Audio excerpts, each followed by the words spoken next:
Selama pandemi COVID-19, pengusaha ekspor biji pinang di Kabupaten Pasaman alami penurunan omset sampai 3 miliar per bulannya karena terkendala pada proses ekspor ke negara tujuan akibat adanya penerapan pembatasan sosial dalam mencegah penularan COVID-19.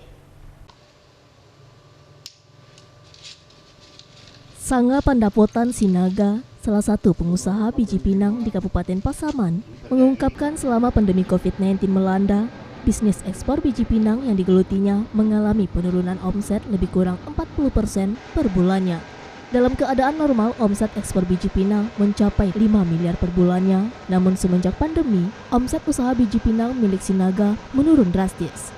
Penurunan omset disebabkan adanya pemberlakuan pembatasan sosial dan barang masuk di negara tujuan, seperti pengiriman ke India yang pada saat pandemi tidak menerima kiriman barang dari negara luar.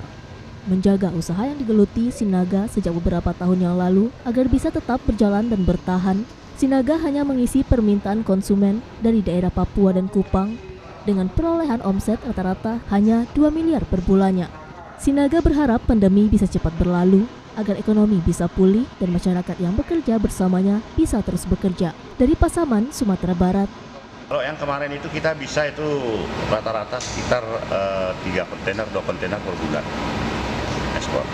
32 ton, 1 kontainer. Itulah sekitar 100 ton lah per bulan. Kalau untuk di pandemi ini mungkin sekitar 40% turun.